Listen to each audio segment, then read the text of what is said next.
அன்பிற்குரிய பெருமக்களே, அல்லாஹ் நல்லடியார்களே,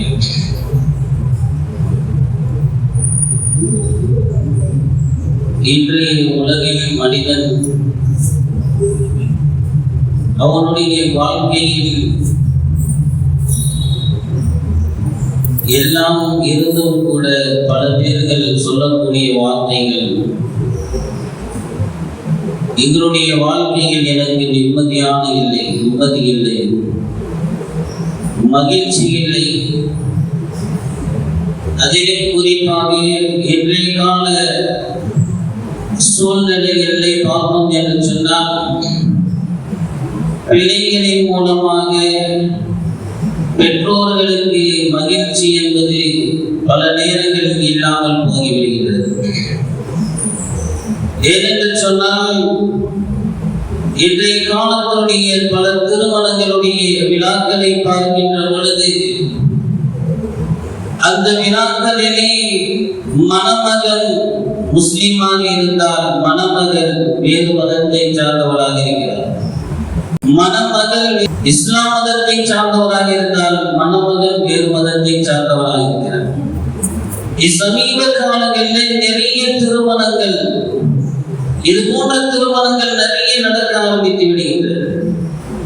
காரணம் என்னவென்று சொன்னால், ஒரு எல்லையை பிள்ளைகள் தாண்டுகின்ற பொழுது, ஒரு ஸ்டேஜை அவர்கள் தாண்டுகின்ற பொழுது,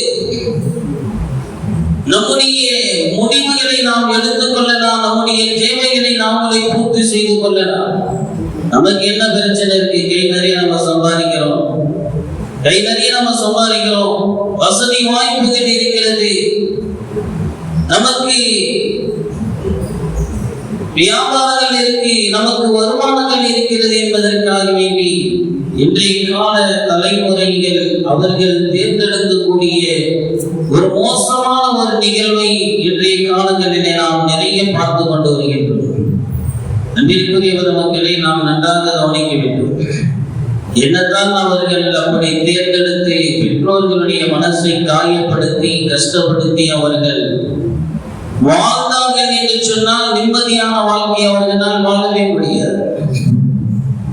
எனவே நிம்மதியான அந்த வாழ்க்கை, மகிழ்ச்சியான வாழ்க்கை எதில் இருக்கிறது என்று சொன்னால், பெற்றோர்களுடைய துஆவின் மூலமாக பிள்ளைகளுக்கு அந்த மகிழ்ச்சியான வாழ்க்கை என்பது இருக்கிறது. ஆசிரியர்களுடைய துஆவின் மூலமாக இளைய தலைமுறையில் வரக்கூடிய தலைமுறைகளுக்குண்டான வாழ்க்கையில் மகிழ்ச்சி என்பது இருக்கிறது, வாழ்க்கையினுடைய முன்னேற்றம் இருக்கின்றது.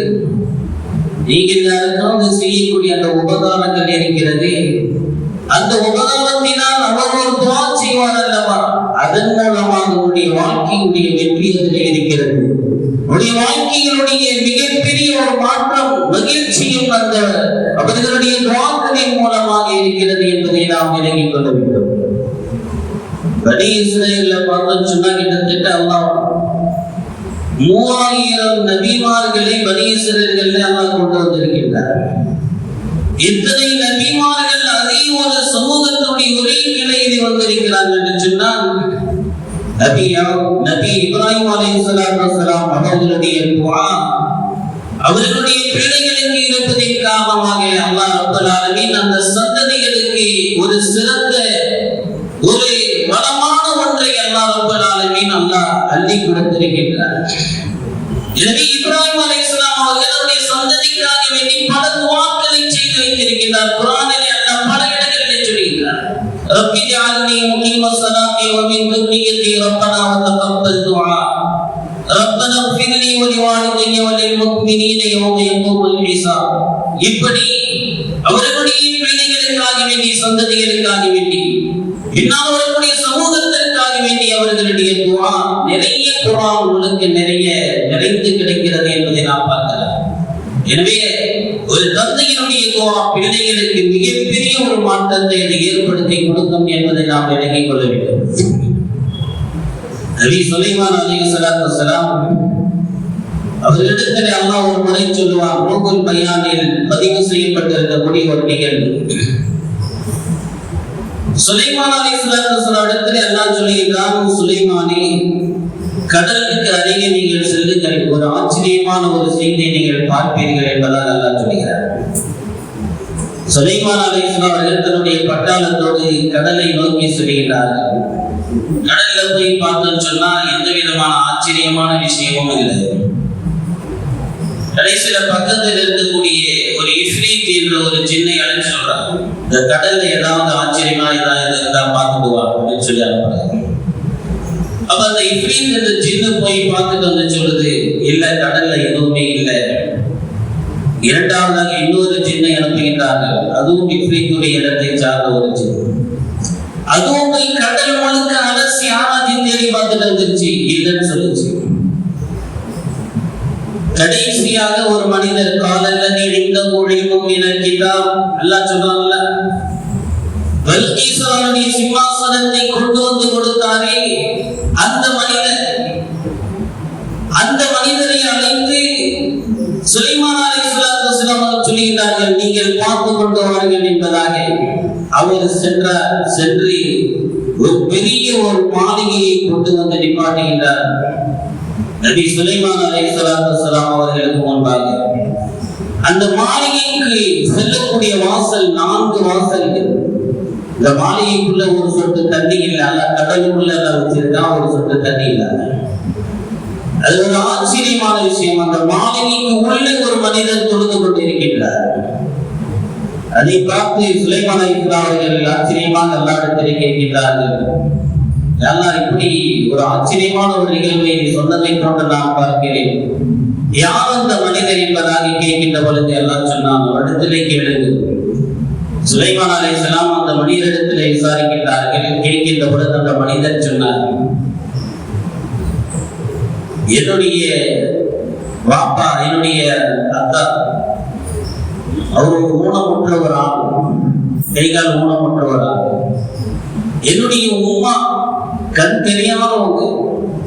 இப்படி 2 பேருக்கு மகனாக பிறந்த நான் அவர்களுடைய வாழ்நாள் முழுவதும் அவருடைய ஹயாத் வரை அவர்களுக்கு நான் ஹிதமத் செய்து கொண்டே இருந்தேன், பணிவிடை செய்து கொண்டே இருந்தேன். அந்த பணிவிடை செய்து கொண்டிருந்ததின் காரணமாக என்னுடைய உம்மா எனக்கு இப்படி ஒரு துஆ செய்தார்கள், யா அல்லாஹ் என்னுடைய மகனுக்கு யா அல்லாஹ் நீண்ட ஆயுளை கொடுக்க வேண்டும். அந்த நீண்ட ஆயுள் எப்படி இருக்க வேண்டும் என்று சொன்னால், யா அல்லாஹ் உனக்கு வழிபடக்கூடியதாக இருக்க வேண்டும் என்று என்னுடைய தாய் ஒரு துஆ செய்தார். அதே போல என்னுடைய தந்தையும் ஒரு துஆ செய்தார், யா அல்லாஹ் என்னுடைய மகனுக்கு ஷைத்தானுடைய தூண்டுதல் தீண்டுதல் எதுவும் இருக்காத ஒரு இடத்திலே யா அல்லாஹ் என்னுடைய மகனை வைக்க வேண்டும். என்னுடைய மகன் நீண்ட காலமாக யா அல்லாஹ் ஹயாத்தாக இருக்க வேண்டும், உனக்கு இபாதத் செய்ய வேண்டும் என்று தந்தையும் துஆ செய்திருக்கிறார். 2 பேர்களுடைய துஆ சொல்லுகிறார்கள், நான் இப்ராஹிம் அலைஹிஸ்ஸலாத்து வஸலாமுடைய காலத்திலிருந்து இந்த கடலுக்குள்ளே நான் இபாதத் செய்து கொண்டிருக்கின்றேன் இந்த மாளிகைக்குள்ளே என்பதாக சொன்னார்கள். எனவே மீண்டும் சுலைமான் அலைஹிஸ்ஸலாம் அவர்கள் கேட்கின்றார்கள், நீங்கள் உள்ளே இருக்க விருப்பப்படுகின்றீர்களா, இல்ல வெளியில எங்களோடு வருவதற்கு நீங்கள் ஆசைப்படுகிறீர்களா என்று கேட்கின்ற பொழுது அந்த மனிதர் சொன்னார், இல்லை இல்லை என்னை விட்டு விடுங்கள், நான் உள்ளே சென்று இபாதத் செய்ய ஆசைப்படுகிறேன் என்பதாக சொன்னதற்கு பின்னால் மீண்டும் அவர் கடலுக்குள்ளே செல்கின்றார். மக்களே, மிகப்பெரிய ஒரு பாக்கியத்தை அல்லாஹ் அவருக்கு கொடுக்க இருக்கின்றார். யாரும் நுழைய முடியாத கடலுக்குள்ளே ஒரு மிகப்பெரிய ஒரு மாளிகை கொண்டு அல்லாஹ் அவரை கண்ணியப்படுத்துகிறார். பல 1000 வருடங்களை தாண்டி அவரது அந்த கடலுக்குள்ளே அவர் இருந்து கொண்டிருக்கிறார், இபாதத் செய்கிறார் என்று சொன்னார்.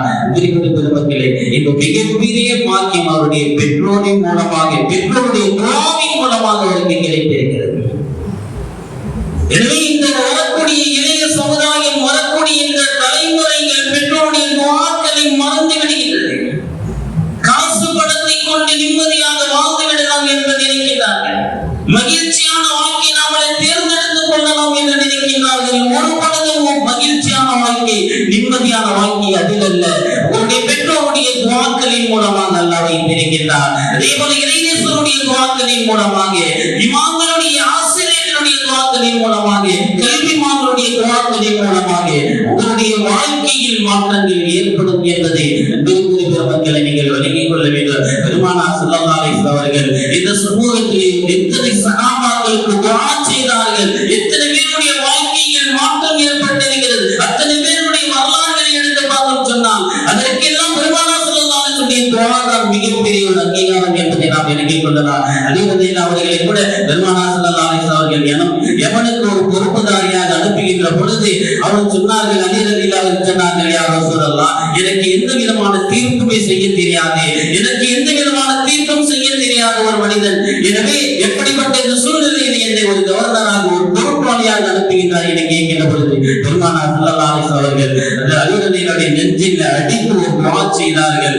துஆ செய்ததுடைய பரக்கத்தால் அல்லாஹ் அவருக்கு கொடுத்திருக்கக்கூடிய வெகுமதி அதற்கு பின்னால் சொல்கிறார், அல்லாஹ் அதனை கல்பகு வஸபின் கல்பகு, அல்லாஹ் அவருக்கு அலி ரலியல்லாஹு அவர் சொல்கிறார்கள், நான் அதற்கு பின்னால் ஒரு சபைக்கு நான் சென்றேன் என்று சொன்னால் என்னுடைய தீர்ப்பு தான் அத்தனை பேர்கள் ஏற்றுக்கொள்வார்கள். நான் சொல்லக்கூடிய தீர்ப்பு தான் சரியானது என்பது அத்தனை பேர்கள் ஏற்றுக்கொள்வார்கள். அவர்களுடைய காலத்தில் மட்டுமல்ல, அபூபக்கர் ரலியல்லாஹு காலத்திலும் சரி, உமர் ரலியல்லாஹு காலத்திலும் சரி, பிறகு வந்த உஸ்மான் ரலியல்லாஹு காலத்திலும் சரி, அத்தனை ஆட்சியாளருடைய காலத்திலேயும் தீர்ப்பு என்று சொன்னால் அலி ரலியல்லாஹு அவர்களுடைய தீர்ப்பாகத்தான் இருக்கும். அவ்வளவு சிறப்புமிக்க அந்த தீர்ப்பை அவர்கள் கொடுத்திருக்கிறார்கள் என்று சொன்னால் அதற்கு காரணம் பெருமானார் ஸல்லல்லாஹு அலைஹி வஸல்லம் துஆ அவருக்கு கிடைத்திருக்கிறது. இது மாதிரி பல சஹாபாக்கள் அவர்களுடைய வாழ்க்கையில் முன்னேற்றம் அடைந்திருக்கிறார்கள். அவருடைய வாழ்க்கையில் மிகப்பெரிய ஒரு மாற்றங்கள் கிடைத்தது என்று சொன்னால் அது பெருமானார் ஸல்லல்லாஹு அலைஹி வஸல்லம் துஆவின் மூலமாக. எனவே நம்முடைய வாழ்க்கையில் நமக்கு முன்னேற்றங்கள் வர வேண்டும் என்று சொன்னால் கல்விமான்கள், எனவே இறைநேசர்கள், நல்லோர்களுடைய வாக்கள் நம்முடைய வாழ்க்கையில் மிகப்பெரிய ஒரு மாற்றத்தை ஏற்படுத்தி கொடுக்கும். எனவே அவர்களோடு நாம் நல்ல முறையில் நடந்து கொண்டோம் என்று சொன்னால் அந்த வாழ்க்கை அவர்களுடைய துஆ நமக்கு மிகப்பெரிய ஒரு மாற்றத்தை வாழ்க்கையில மகிழ்ச்சி ஏற்படுத்தி கொடுக்கும் என்பதை விளங்கிக் கொள்ள வேண்டும். அதே போன்று மூன்றாவது இஹ்சான், நாம் யாருக்கு உபகாரங்கள் நாம் நிறைய பேர் நாம் நிறைய பேருக்கு உபகாரங்கள் செய்ய சொன்னா அவங்க ஒரு துஆ செய்வார் அல்லவா, அந்த துஆவின் மூலமாக எல்லாம் நம்முடைய வாழ்க்கையை எல்லாம் மாற்றி விடுவாங்க. சாதாரணமான ஒரு ஆளை என்று நீங்கள் நினைத்து விடாதீங்க.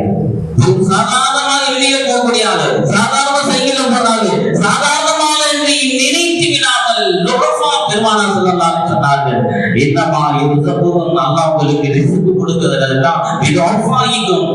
உங்களுக்கு எல்லாம் வசதி வாய்ப்பு கொடுக்கறனா நீங்க என்ன நினைச்சீங்க, ஏதோ வசதி வாய்ப்பு நம்ம சம்பாதிச்சோம் அப்படின்னு நினைச்சீங்க. பிதுஆஃபாயிக்கும், உங்களில் பலகீனமானவர்கள் இருப்பார்களா, அவங்களுக்கு ஏதாவது உதவி செஞ்சிருப்பீங்க, அந்த துஆவை கொண்டு அல்லாஹ்வுடைய வாழ்க்கையை சிறப்பாக்கி வைக்கிறான் என்பதை நீங்கள் மறந்து விடாதீர்கள் என்பதற்காக பெருமானார் ஸல்லல்லாஹு அலைஹி வஸல்லம் சொன்னார்கள். ஒரு சஹாபி கூட சொன்னாங்க, யா ரசூலல்லாஹ், என்னுடைய சகோதரர் எந்த வேலைக்கு போறதில்லை, வீட்டிலே உட்கார்ந்து எப்ப ஓதுறன்னு சொல்றாரு, எந்த வேலைக்கு போறதில்லை, நான் மட்டும் போய் சம்பாதிச்சுட்டு வரேன் அப்படின்னு சொல்லும் பொழுது பெருமானார் ஸல்லல்லாஹு அலைஹி சொன்ன வார்த்தை இதுதான், உங்களுக்கு அல்லாஹ் ரிஸ்க் கொடுக்கிறது, அவரின் மூலமாக தான் அல்லாஹ் உங்களுக்கு ரிஸ்க் தர்றார். எனவே நீங்கள் யாருக்கு பலகீனமானவர்கள் நீங்கள் கொடுக்கின்றீர்கள், உபகாரம் செய்கின்றீர்கள் அல்லவா, அவர்களுடைய துஆ உங்களுடைய வாழ்க்கையில் முன்னேற்றத்தை மாற்றத்தை ஏற்படுத்தி கொடுத்து விடும். எனவே எந்த இடத்திலே நாம் என்ன செய்யணும், அடுத்தவருடைய துஆவை விட்டு நாம் அடுத்தவருடைய துஆக்களை விட்டு நாம் வெளியேறியவர்களாக அந்த பாக்கியமற்றவர்களாக ஒரு பொழுதும் ஆகிவிடக் கூடாது. எனவே அல்லாஹ் சுப்ஹானஹு வ தஆலா நம்முடைய வாழ்க்கையில் பல மாற்றங்களை, நிம்மதிகளை, மகிழ்ச்சியும் அல்லாஹ் தர வேண்டும் என்று சொன்னார். பெற்றோர்களுடைய துஆ, நல்லோர்களுடைய துஆ, அதே போல பல விதமான உபகாரங்களை செய்த அவர்களுடைய துஆக்களை பெற்று நம்முடைய வாழ்க்கையில இம்மையிலேயும் மறுமையிலும் மகிழ்ச்சிகரமானதாக அல்லாஹ் ரப்பல் ஆலமீன் ஆக்கி அருள் புரிவானாக. ஆமீன் ஆமீன். வா ஆகிரு தஅவானா அல்ஹம்துலில்லாஹி ரப்பில் ஆலமீன்.